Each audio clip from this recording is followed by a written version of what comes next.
এই পৰিকল্পনাবিলাকে মই আপোনালোকক যিখিনি কথা পাতিলোঁ যে কেছৰ কনভিকশ্যন যাতে বাঢ়ে, আমি যাতে ভাল কৰি ইনভেষ্টিগেট কৰিব পাৰোঁ, পুলিচৰ যিমানবিলাক জনমুখী কাম চাৰ্টিফিকেট ভেৰিফিকেশ্যন এইবিলাক যাতে তৎপৰ কৰি দিব পাৰে, পুলিচৰ নিযুক্তি যাতে নিয়মীয়াকৈ হয়, এই গোটেই কথাবোৰে আলোচনা কৰা হৈছে।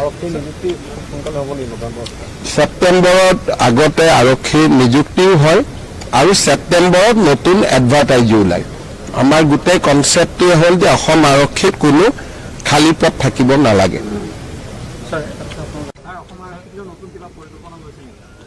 এই পৰিকল্পনাবিলাকে মই আপোনালোকক যিখিনি কথা পাতিলোঁ যে কেছৰ কনভিকশ্যন যাতে বাঢ়ে, আমি যাতে ভাল কৰি ইনভেষ্টিগেট কৰিব পাৰোঁ, পুলিচৰ যিমানবিলাক জনমুখী কাম চাৰ্টিফিকেট ভেৰিফিকেশ্যন এইবিলাক যাতে তৎপৰ কৰি দিব পাৰে, পুলিচৰ নিযুক্তি যাতে নিয়মীয়াকৈ হয়, এই গোটেই কথাবোৰে আলোচনা কৰা হৈছে।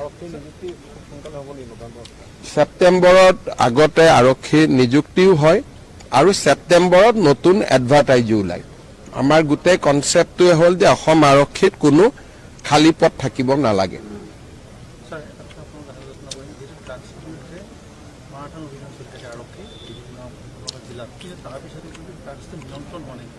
ড্ৰাগছ নিয়ন্ত্ৰণ হ'বই নোৱাৰে, কাৰণ ই এটা বহুত ডাঙৰ চক্ৰ।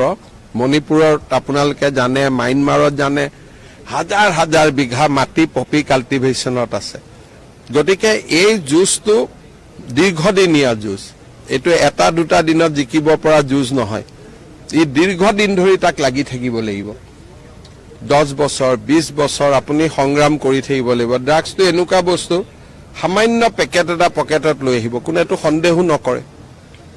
সেইকাৰণে এই যুঁজখন এনেকুৱা যুঁজ যে ইয়াত ৰিজাল্ট 2 বছৰ 3 বছৰৰ কাৰণে নহয়, দীৰ্ঘম্যাদী এটাৰ পিছত এটা কেছ ধৰি তেওঁলোকক ফাইনেন্সিয়েলি উইক কৰি দিব লাগিব, হেণ্ডলাৰবিলাক ধৰিব লাগিব, তেওঁলোকৰ বেকৱাৰ্ড ফৰৱাৰ্ড লিংকেজ কৰি তেওঁলোকৰ মালিকৰ ওচৰলৈকে যাব লাগিব। এটা সময়ৰ পিছত আমি যাব নোৱাৰোঁ, নেক্সট এড্ৰেছটো ম্যানমাৰত আহি যায়।